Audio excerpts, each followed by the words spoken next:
나를 더 무너뜨린 건 그의 싸늘한 비웃음이었습니다. 이제는 참지 않기로 했습니다. 죽어가는 그 사람 귀에 대고 내가 마지막으로 속삭였을 때 공포로 흔들리던 그 눈동자와 뺨을 타고 흐르던 마지막 눈물을 나는 평생 잊지 못할 겁니다. 사람들은 나더러 성녀라고 했지요. 바람기 다분한 남편을 10년이나 지극정성으로 수발했으니 대단하다고들 했습니다.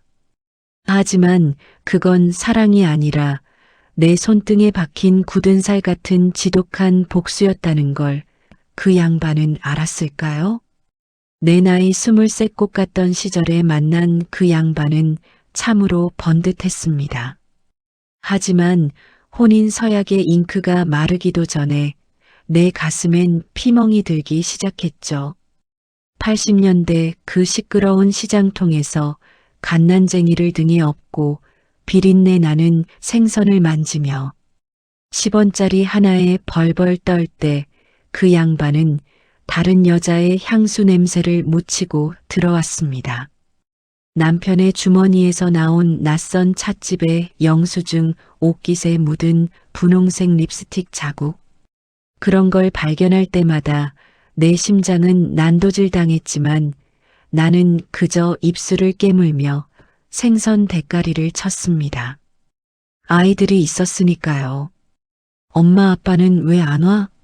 묻는 아이들에게 아빠는 나라를 구하느라 바쁘단다라며 거짓말을 하던 밤들.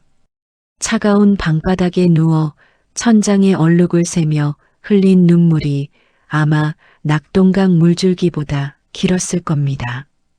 남자의 외도는 기계라 불리고 여자의 인내는 미덕이라 칭송받던 그 야만의 시대에 나는 나 자신을 지우고 오직 어머니라는 이름의 감옥에 스스로를 가두었습니다.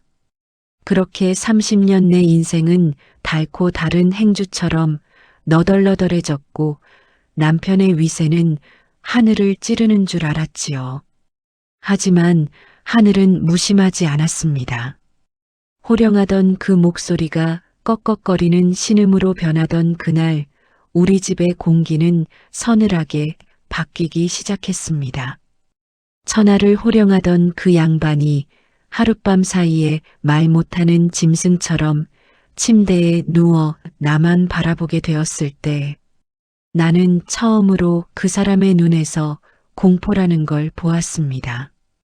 밖으로만 돌며 그토록 아껴주던 그 수많은 동생들, 향수 냄새 풍기던 여우 같은 년들. 남편이 쓰러졌다는 소식에 약속이라도 한 듯 흔적도 없이 사라지더군요.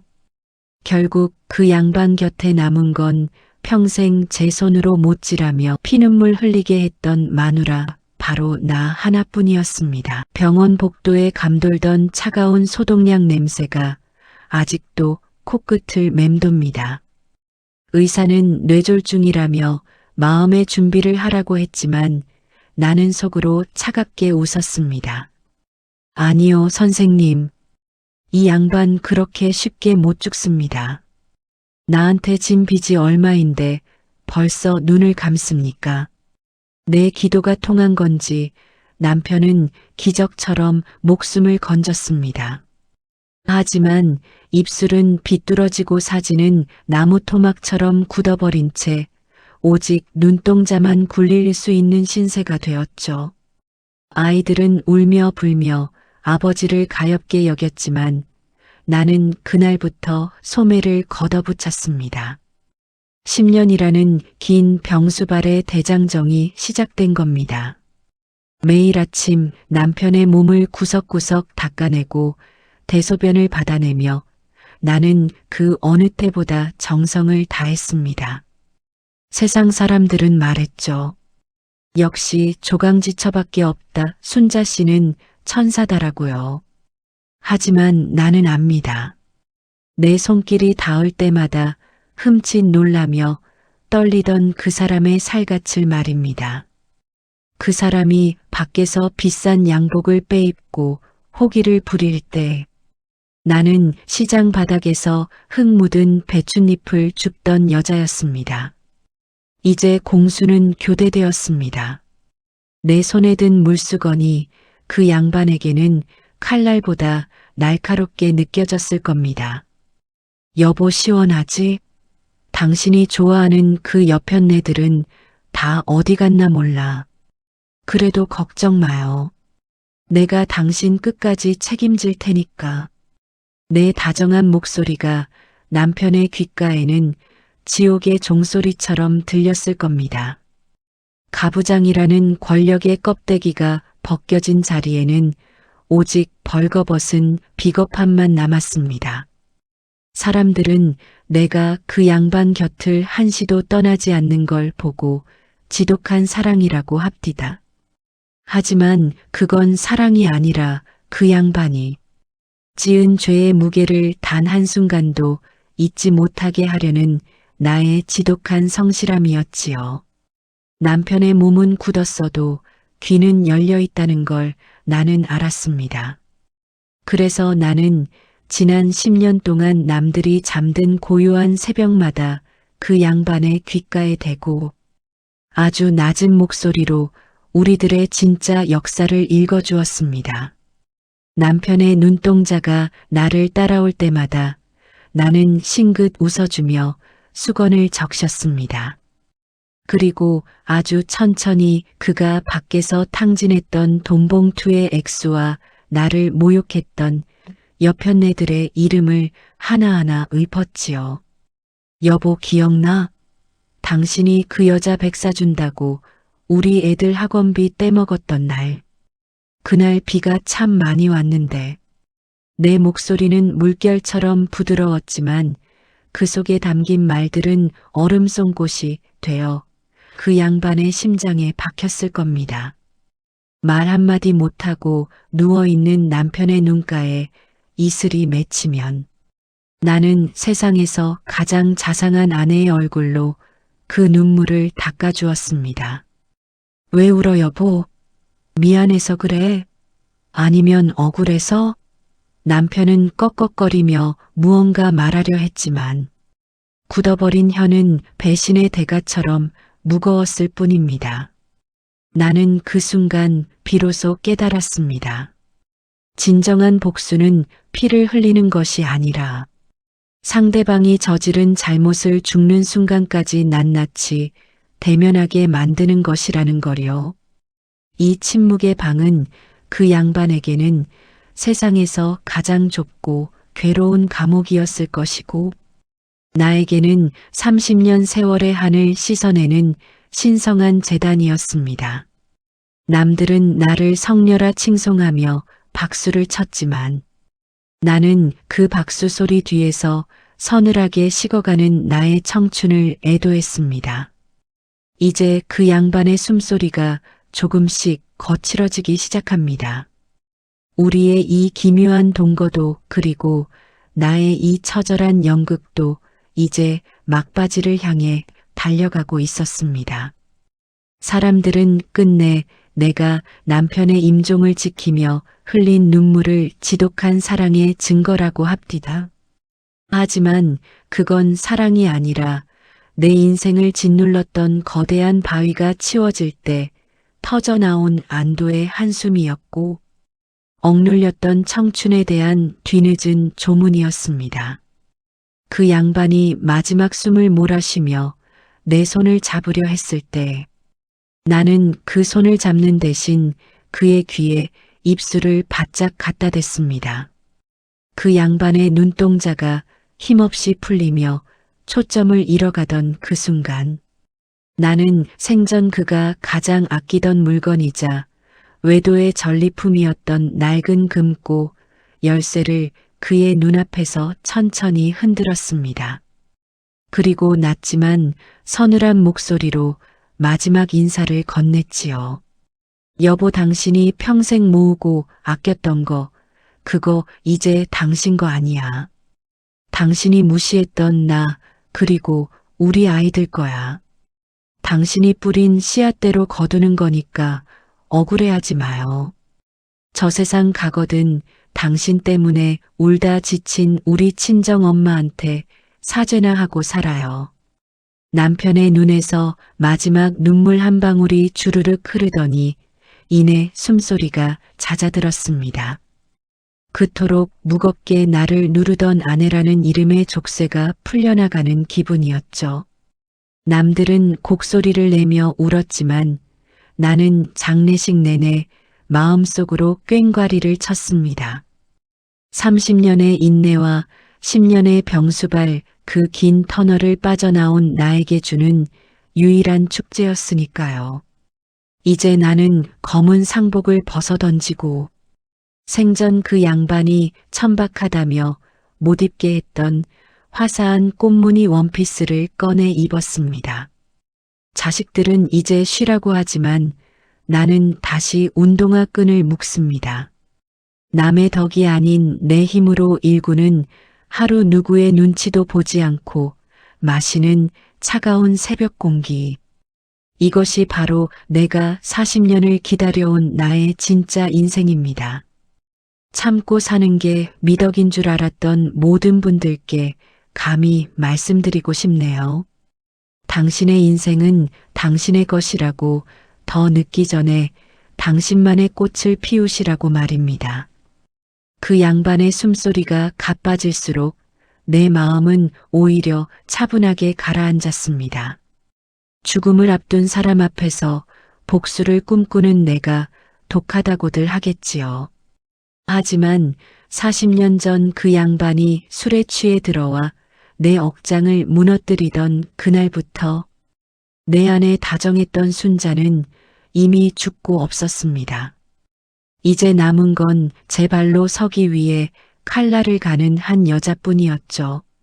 남편이 쓰러진 지 7년째 되던 해, 나는 아무도 모르게 장롱 깊숙한 곳에 넣어두었던 시장통 인맥들을 다시 깨우기 시작했습니다. 남편의 병수발을 든다는 핑계로 외부와 단절된 채 살아온 시간들. 하지만 나는 남편의 대소변을 치우는 틈틈이 그 양반이 병상에 눕기 직전까지 빼돌렸던 비자금의 행방을 쫓았습니다.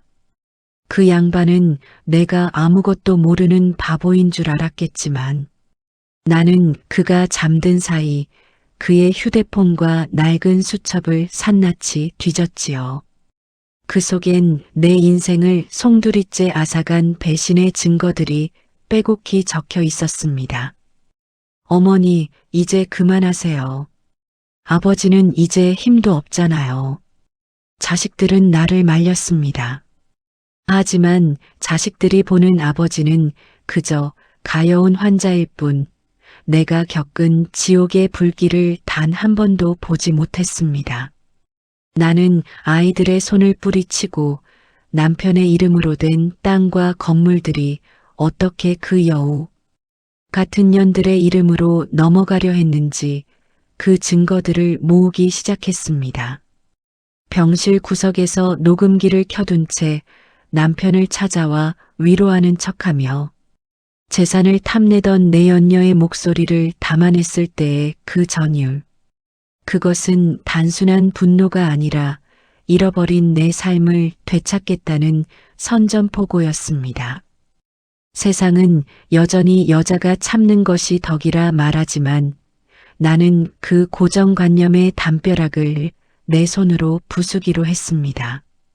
남편의 병색은 짙어갔지만 내 눈빛은 그 어느 때보다 형형하게 빛나고 있었습니다. 이제 곧 막이 내릴 이 연극의 주인공은 내가 될 것이고 마지막 박수 소리는 오직 나를 위한 것이어야 했습니다. 지는 해가 가장 붓듯이 내 인생의 가장 뜨거운 반격은 바로 이 병실 안에서 조용히 시작되고 있었습니다. 그 양반의 임종이 가까워질수록 병실 문 밖에서 서성이는 그림자들의 정체를 나는 이미 알고 있었습니다. 위로의 탈을 쓰고 찾아와 슬쩍 재산 목록을 묻던 그 양반의 옛 여인들. 하지만 그들은 몰랐을 겁니다. 그들이 병실 문을 열고 들어오는 순간부터 침대 밑에 숨겨진 작은 녹음기가 그들의 추악한 탐욕을 하나하나 기록하고 있었다는 사실을요. 나는 그저 조용히 과일을 깎으며 그들의 가식적인 울음소리를 감상했습니다. 어느 날 오후 남편이 잠시 깊은 잠에 든 사이 그 양반이 가장 아꼈던 조카와 내연녀가 복도에서 나누는 대화를 들었습니다. 삼촌 돌아가시기 전에 인감 도장부터 찾아야 해. 저 할멈이 채가기 전에 말이야. 그 소리를 듣는 순간 내 손에 든 과도가 파르르 떨렸지만 나는 오히려 입가에 미소를 띄웠습니다. 그래, 마음껏 짖어라. 곧 너희들이 마주할 현실은 지옥보다 더 차가울 테니까. 나는 그날 저녁 미리 준비해둔 변호사를 병실로 불렀습니다. 말 한마디 못하고 눈동자만 굴리는 남편을 앞에 두고 나는 그동안 모아온 모든 증거 자료를 펼쳐 보였습니다. 차명으로 돌려놓았던 땅들 내연녀에게 흘러들어간 수억 원의 돈줄. 변호사의 입에서 법률 용어들이 쏟아질 때마다 남편의 호흡은 거칠어졌고 눈동자는 갈 곳을 잃고 흔들렸습니다. 여보, 걱정 마요. 당신이 뿌린 독초는 내가 전부 뽑아버릴 테니까. 당신은 그저 그 독초가 타들어가는 걸 지켜보기만 하면 돼요. 병실 안의 정적은 날카로운 비수가 되어 남편을 찔렀고 나는 비로소 40년 만에 사냥꾼이 된 기분을 느꼈습니다. 평생을 남편의 눈치만 보며 살던 겁쟁이 순자는 이제 없었습니다. 나는 남편의 인감도장을 손에 꽉 쥐고 그가 공들여 쌓아 올린 탐욕의 모래성을 무너뜨릴 준비를 마쳤습니다. 이제 이 연극의 막바지 진실의 심판대가 바로 코앞에 다가와 있었습니다. 그 양반의 임종이 다가왔음을 알리는 기계장치의 기괴한 알람 소리가 병실 안을 가득 채웠습니다. 사람들은 이제 끝이라며 울었지만 나는 비로소 시작임을 알았습니다. 지난 10년 동안 내가 정성껏 갈아온 복수의 칼날이 이제 그 양반의 마지막 숨통을 끊는 것이 아니라 내 인생의 마지막 매듭을 짓기 위해 준비되었으니까요. 나는 모두를 밖으로 내보내고 생애 가장 고요한 단둘만의 시간을 가졌습니다. 기력이 다해 눈조차 제대로 뜨지 못하는 남편의 귓가에 나는 평생 그가 내게 휘둘렀던 그 서슬 퍼런 위협들을 거울처럼 되돌려 주었습니다. 여보, 기억나? 내가 시장에서 생선 비린내 묻혀가며 번 돈으로 당신 그 여자랑 발리 여행 갔을 때 나한테는 집 지키는 게라고 했었지? 근데 지금 봐요.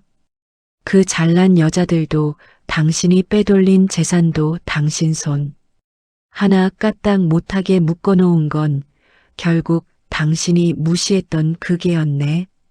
남편의 가슴이 들썩이며 마른 신음이 터져나왔습니다. 억울함인지 아니면 뒤늦은 참회인지 알 길 없으나 그의 눈가에 고인 이슬은 비참할 정도로 투명했습니다. 나는 그 눈물을 닦아주지 않았습니다. 대신 그가 그토록 아꼈던 내연녀에게 넘기려던 부동산 서류들을 눈앞에서 조각조각 찢어버렸습니다. 이건 이제 내 거야. 그리고 당신이 버렸던 우리 아이들 거야. 당신은 한 푼도 단 한 조각의 명예도 가져가지 못해. 그것은 40년의 한을 씻어내는 나만의 신성한 의식이었고 가해자가 피해자 앞에서 마주해야 할 가장 정당한 심판이었습니다. 밖에서는 자식들이 어머니의 정성에 감복해 흐느끼는 소리가 들렸지만 병실 안의 공기는 얼음장처럼 차갑고도 명료했습니다. 이제 이 연극의 막을 내릴 마지막 대사만이 남았습니다. 나는 가쁜 숨을 몰아쉬는 그의 귓가에 마지막으로 입술을 가져갔습니다. 그 양반의 장례식이 끝나고 집으로 돌아와 가장 먼저 한 일은 평생 나를 짓눌렀던 거무죽죽한 상복을 세탁기 속에 쳐넣는 것이었습니다. 그리고 장롱 깊숙이 숨겨두었던 10년 전 시장에서 보고 첫눈에 반했지만 그 양반 눈치가 보여 차마 입지 못했던 꽃무늬 원피스를 꺼내 입었죠. 거울 속에 나는 많이 늙어 있었지만 눈빛만은 18 그 시절보다 더 형형하게 빛나고 있었습니다.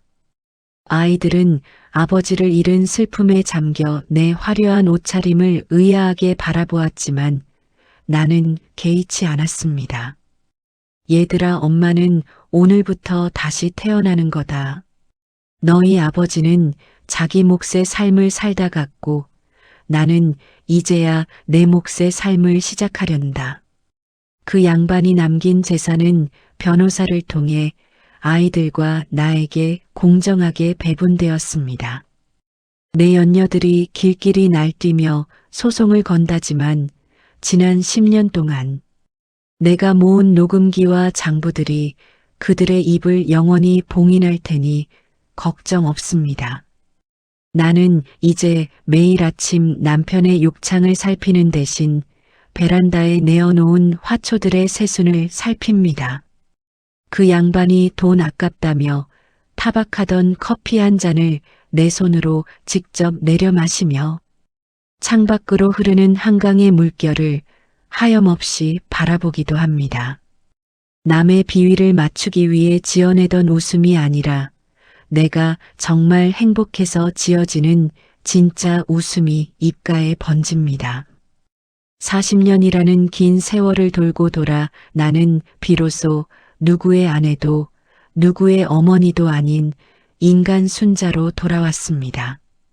세상의 모든 어머니들 그리고 인내를 훈장처럼 달고 사시는 시니어 여러분, 누군가를 위해 희생하는 삶도 숭고하지만 당신 자신의 영혼이 말라가는 것을 방치하지 마세요. 비바람 치는 겨울을 견뎌낸 나무만이 가장 찬란한 꽃을 피우듯 여러분의 인생에도 반드시 나만의 봄이 올 것입니다. 이제 저는 저를 위한 작은 여행을 떠나려 합니다.